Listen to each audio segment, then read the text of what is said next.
अभी तक मैंने आप लोगों को हिंदी साहित्य का इतिहास के अंतर्गत दो चीजें पढ़ाई थी। पहला आदिकाल और दूसरा भक्ति काल। आज जो तीसरा जो अंक है वह है रीति काल। आज उसका अध्ययन करेंगे हम। फर्स्ट वीडियो के अंतर्गत मैंने रीति काल के दो ही भाग आपको बताए थे, क्योंकि अक्सर किताबों में आपको दो ही भाग मिलते हैं, रीतिबद्ध और रीतिमुक्त। लेकिन रीति काल का एक और भाग होता है जिसका नाम है रीति सिद्ध। इसलिए आप कंफ्यूज नहीं होंगे, उस चीज को ध्यान से देख लेंगे फिर से एक बार कि मैंने पहले वीडियो में सिर्फ रीति काल के दो ही भाग बताए थे जो कि आपके किताब के अनुसार था। लेकिन अन्य जानकारियों अन्य स्रोतों से जब आप पढ़ेंगे तो आपको रीति काल के तीन भाग दिखाई देंगे। पहला दिखाई देगा रीतिबद्ध, दूसरा दिखाई देगा रीतिमुक्त और तीसरा दिखाई देगा रीति सिद्ध। देखिएगा, जो रीति काल है उसका है भक्ति काल के बाद माना जाता है, और जो रचनाएं आपके आदि काल में लिखी जा रही थी उसी से प्रभावित यह रीति काल भी माना जाता है। जो रीति काल की रचनाएं हैं उसमें भी रीति ग्रंथों का निर्माण किया गया था। मतलब जब एक परंपराओं में बंध करके जब कोई रचना की प्रारंभ कर दी जाती है तो वह एक रीति बन जाती है, और रीति काल की यही सबसे बड़ी विशेषताएं हैं। रीति काल के काव्य को तीन भागों में बांटा गया है।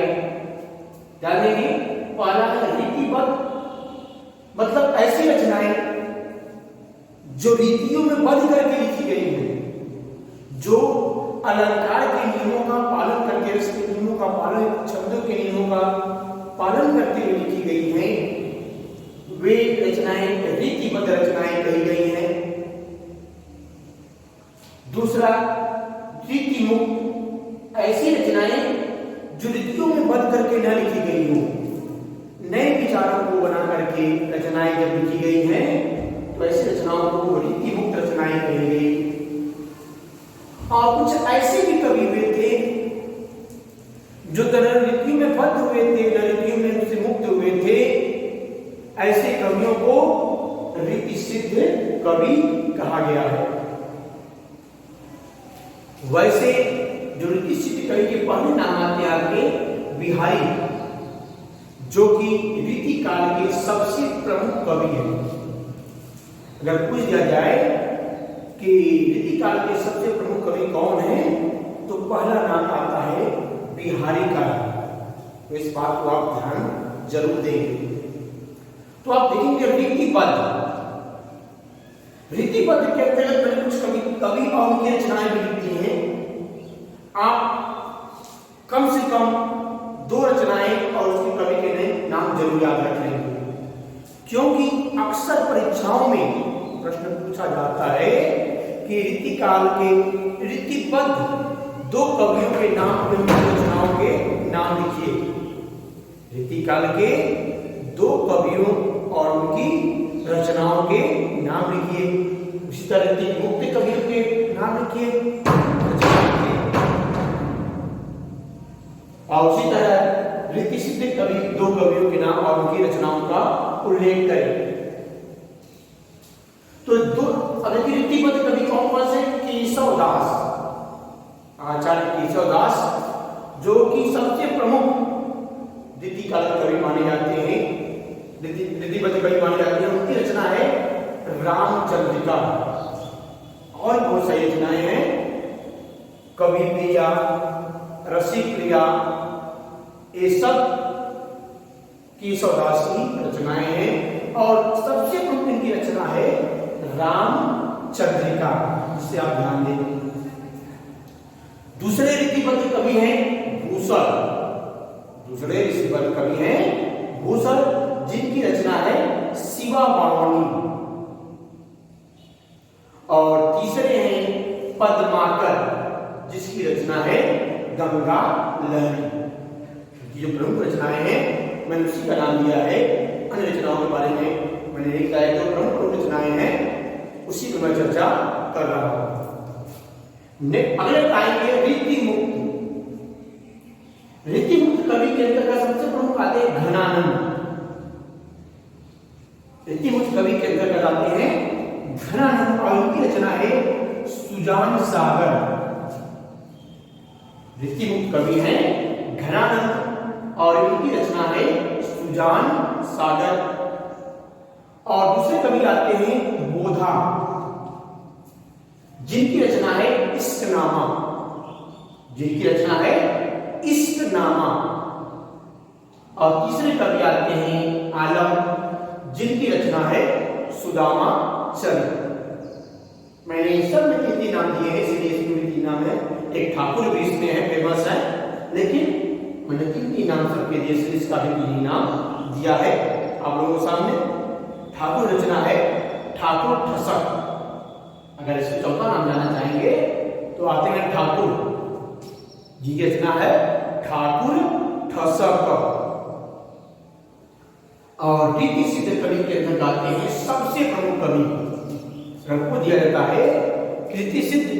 किसी एक रीति सिद्ध कवि का नाम बताइए, तो सबसे पहले आप देंगे बिहारी जी का नाम, क्योंकि रीति काल के एकमात्र ऐसे जो सबसे श्रेष्ठ कवि हैं वह है रीति सिद्ध कवि बिहारी, जिनकी रचना है बिहारी सतसई। बस एक ही रचना है, और क्या है? बिहारी सतसई। दूसरे कवि आते हैं द्विजदेव। दूसरे कवि आते हैं द्विजदेव। ये इनका मूल नाम है महाराजा मान सिंह। इनका मूल नाम क्या है? महाराजा मान सिंह। पूछ दिया जाता है कभी कि द्विजदेव का मूल नाम क्या था, कर देते महाराजा मान सिंह। इनकी रचना है श्रृंगार लतिका। इनकी रचना है श्रृंगार लतिका। और तीसरे कवि आते हैं रसनिधि। तीसरे कवि आते हैं रसनिधि। इनका भी मूल नाम है पृथ्वी सिंह। इनका नाम लिख लेते हैं महाराजा मान सिंह, लिख सकते हैं यहां पर। इनका नाम है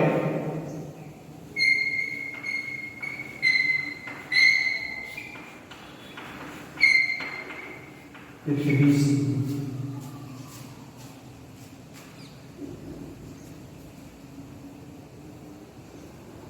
रसनिधि कवि हैं, का मूल नाम क्या है?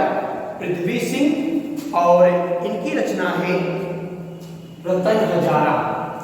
इनकी रचना है रतन हजारा। इतना आपको क्लियर हो गया कि रीतिकाल को 3 भागों में बांटा गया है, रीतिबद्ध, रीतिमुक्त और रीति सिद्ध। इनके मुख्य कवि कौन है और उनकी एक रचना मैंने आप लोगों को इतना कंप्लीट कर दिया है। अब आगे मैं देखूंगा। अब अगला प्रश्न इससे पूछा जाता है कि रीतिकाल के 2 अलंकारवादी कवियों के नाम बताइए। अब इसे हम करेंगे, कुछ लिखेंगे।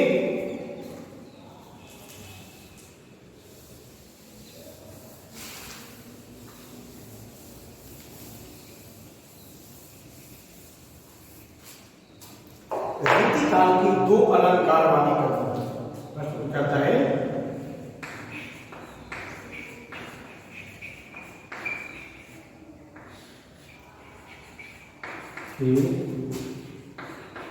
दो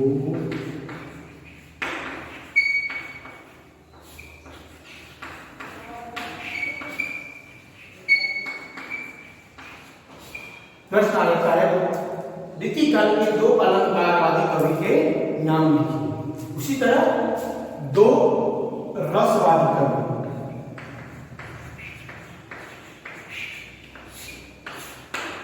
तो मुझे दो रसवादी कवि या दो अलंकारवादी कवियों के नाम लिखिए। तो अलंकारवादी कवि आ जाएंगे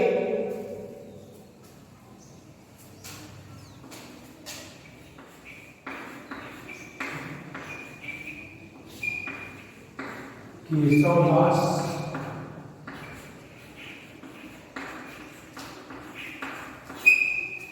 भूषण और यशवंत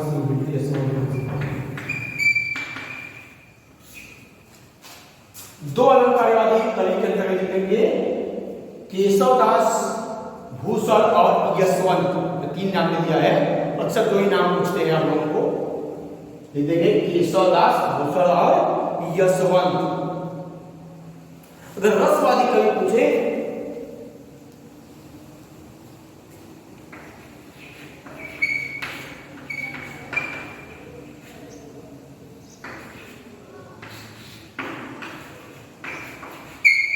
घनानंद देव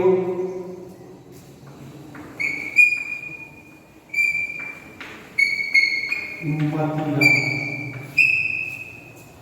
अगर आप लोगों से पूछ दिया जाए कि दो रसवादी कवियों के नाम बताइए, तो इसमें घनानंद देव और मतीराम और रत्नाकर भी है इसमें, लेकिन बस दो आपको याद रखना है, घनानंद और देव या मतीराम चाहे रत्नाकर, मतलब दो नाम आप हमेशा याद जरूर रखेंगे।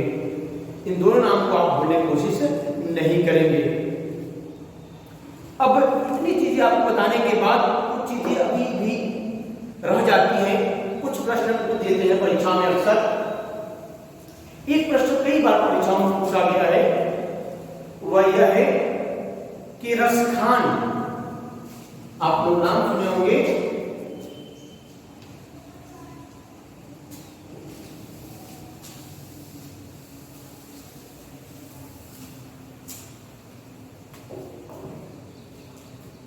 नाम सुने हैं रसखान।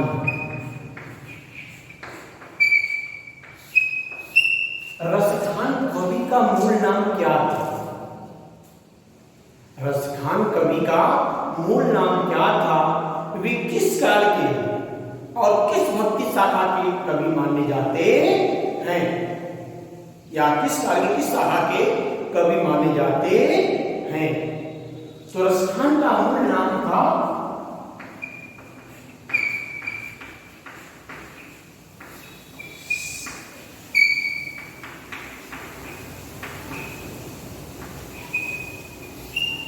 कुछ लोग सैयद इब्राहिम भी करते हैं और सैयद इब्राहिम। रसखान कवि का मूल नाम था सैयद इब्राहिम। ये किस काल के कवि थे? रीति काल के कवि थे। किस काल कवि थे? रीति काल के कवि थे। और किस भक्ति शाखा के या किस शाखा कवि थे? तो लिखेंगे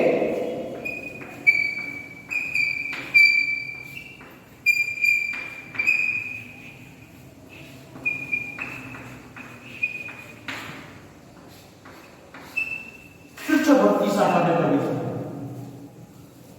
कृष्ण भक्ति शाखा के कवि थे। रसखान कवि का मूल नाम क्या था? सैयद इब्राहिम। ये किस काल के कवि थे? रीति काल के कवि थे। ये किस शाखा के कवि थे? कृष्ण भक्ति शाखा के कवि थे। इस बात को आप हमेशा ध्यान रखेंगे, जब भूलेंगे नहीं। अक्सर परीक्षाओं में आप लोगों से पूछा गया है। ठीक, अब एक और प्रश्न इसका मोस्ट इंपॉर्टेंट है, जो कई बार पूछा गया है, वह यह है कि रीतिकाल के ऐसे दो कवियों के नाम बताइए। रीतिकाल के ऐसे दो कवियों के नाम बताइए जो रीति परंपरा से हटकर वीर काव्य लिखे। रीतिकाल के ऐसे दो कवियों के नाम बताइए जो रीति परंपरा से हटकर वीर काव्य लिखे हो। तो उत्तर में आता है आपका, पहला आता है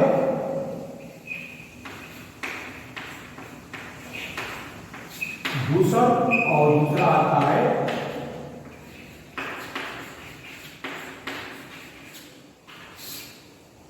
गोरेलाल,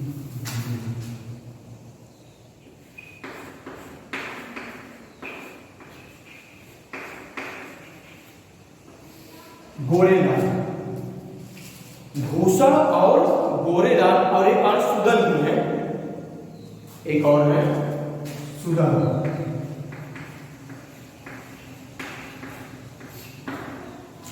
भूषण, गोरेलाल और सुदन रीतिकाल के ऐसे कवि हैं जो कि रीति परंपरा से हट करके वीर काव्य लिखने का श्रेय इन्हें प्राप्त है। यह भी प्रश्न कई बार परीक्षाओं में पूछा गया है। प्रश्न को एक बार फिर ध्यान सुन लीजिए।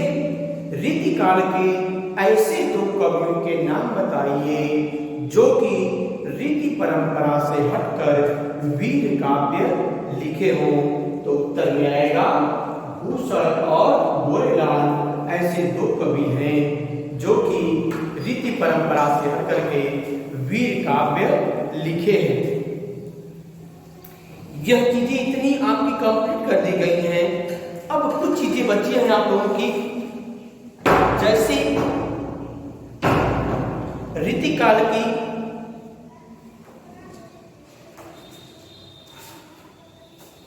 प्रमुख प्रवृत्तियां क्या हैं,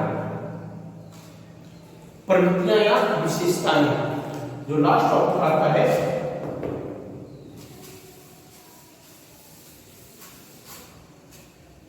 लास्ट टॉपिक आता है प्रवृत्तियां।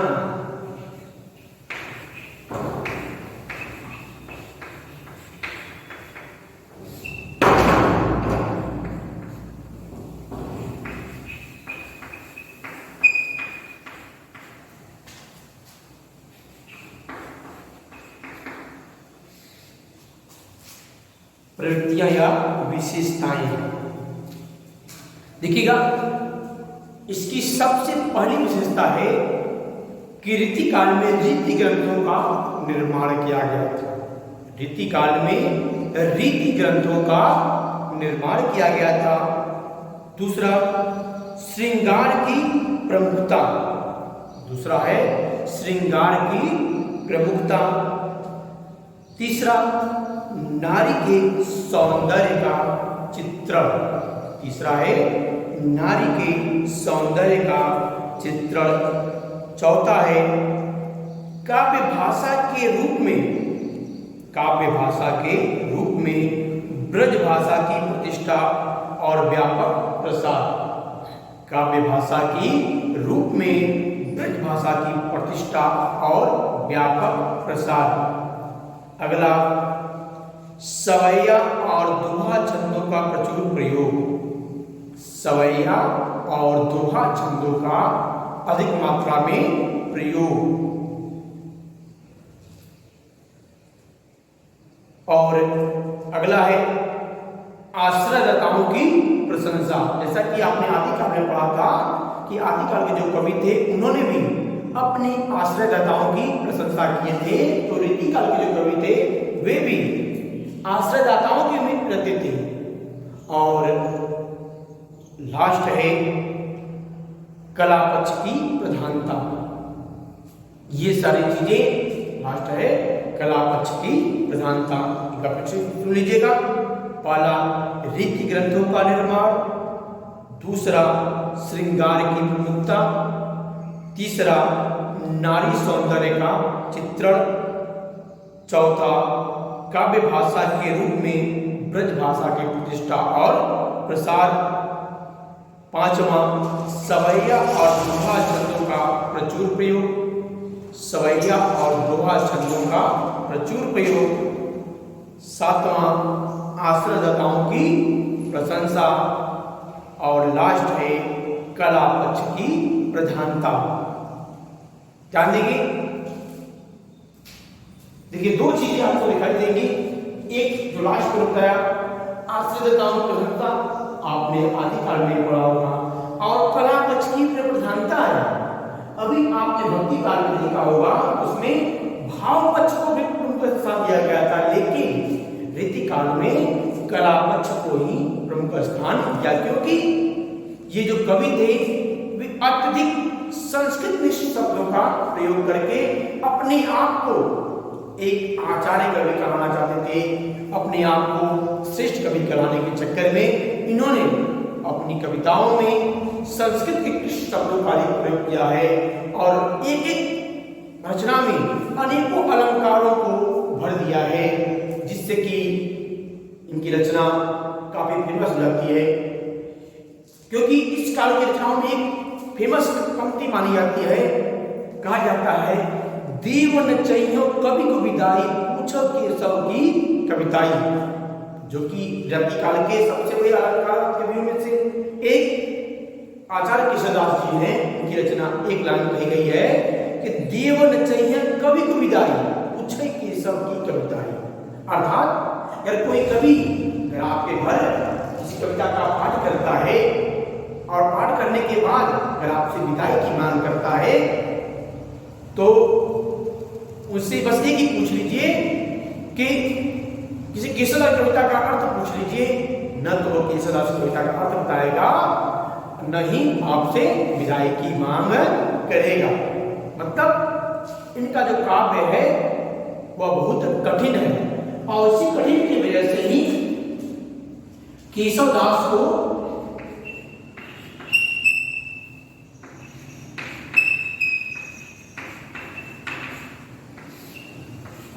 नाम दिया गया है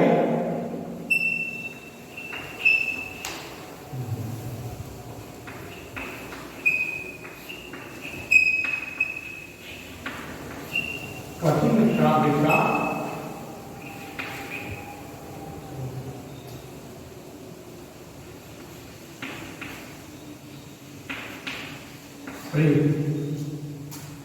केशवदास को कहा गया है कठिन काव्य का प्रेम। और बिहारी रचना के बारे में कहा जाता है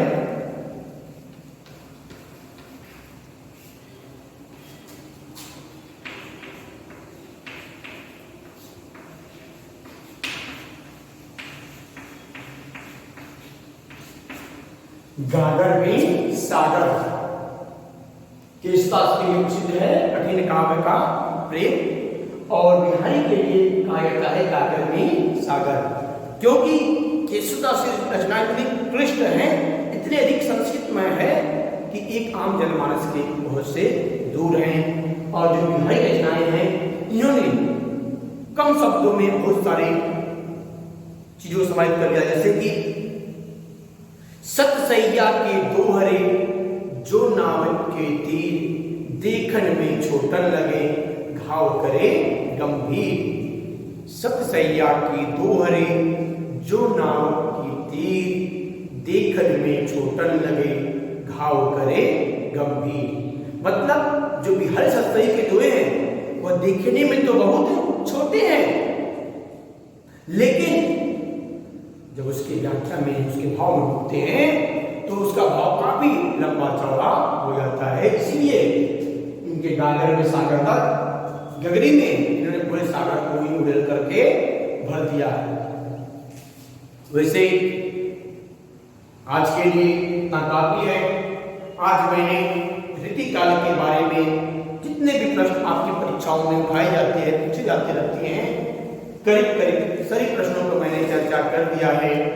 उम्मीद करता हूं कि आप लोगों को समझ में आया होगा।